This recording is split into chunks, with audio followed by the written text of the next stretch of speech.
If Cole died, everything was fucked. What the fuck's happening to him?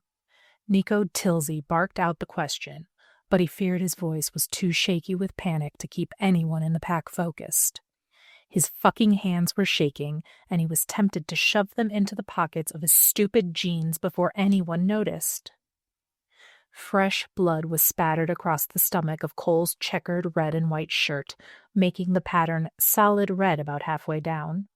His already pale skin was beginning to look pure white, and sweat beaded his brow like it was 100 degrees in the room. His dark hair looked even darker against his clammy forehead, and Nico didn't like how pale his alpha's lips were looking, almost blue. And now he was convulsing. Fuck. Javi and Reese were both wearing sweaters that were offensively homey given the situation, and the bright ceiling light belied the intensity of the moment. Heat wasn't the issue. Cole's room looked just as it had when he'd left, a book left on his bedside table along with an empty coffee mug he probably meant to return to the kitchen. When did this start?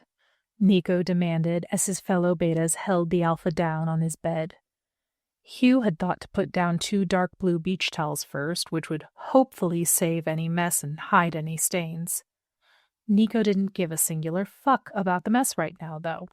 I don't know. Javi's eyes were wide and he balled up his fists. Those eyes shone a little too yellow, a little too inhuman, and his wolf was peeking through.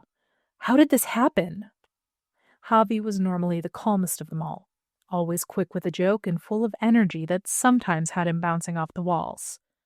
Today he looked like a caged animal ready to lash out at his jailers. That was another thing they didn't need. Nico wasn't a doctor, but he could manage a bit of first aid. His wolf couldn't do shit. Paws and bandages did not mix. It was the fucking Iron Runners, man, Reese spat. They fucking shot him with something. Shot him! Like some fucking humans, and he's not healing. Reese was a large man and a larger wolf, but right now his shoulders were hunched forward as if he could somehow lend his strength to Cole and will him to get better. A vein pulsed in his temple. Silver? Hugh asked. He'd grabbed a first aid kit from somewhere and paper tore as he opened the antiseptic wipe with his teeth. Hugh pushed up the sleeves of his sweater and revealed the faded tattoo he had on his forearm. Tonight it was covered in speckles of Cole's blood. It doesn't smell like it. That was Javi. Maybe there's silver powder, but I've never seen any shit like this before. Nico took a deep breath and tried to work out the scent for himself. Javi was right. Whatever it was wrong. Acrid and chemical and almost like fucking magic. Hugh jerked up Cole's shirt and swiped the wipe over the wound. It looked so small considering just how damaged Cole was. Cole moaned weakly and tried to curl in on himself. For all the pain it was causing him, the wound wasn't big. Nico expected a swipe of a wolf's claws, even if Reese had mentioned something like a gun. The wound on Cole's abdomen was only 2 inches wide and surrounded by an ugly purple bruise. Was that a good sign? Bad? He had no fucking clue. They'd all been hurt before. That was just part of being a werewolf. But Nico couldn't remember a time it had lasted. He stared at the seeping blood on Cole's abdomen like it might offer answers. Was it healing? Was that dark shit around the edges blood or something worse? Was his skin turning pitch black? No, that had to be a trick of the light. We need a healer. Where's Mark? The pack house was strangely quiet tonight.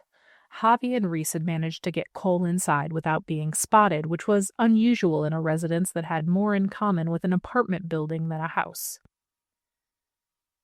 He's working with the healer from Alejandro's pack on that training thing, something about physiology or metabolism or... He's not here, Hugh interrupted Reese, and he's gone for a week.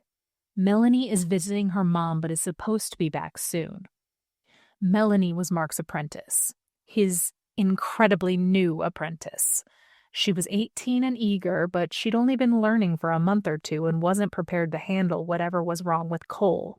Nico didn't need to be a healer himself to know that.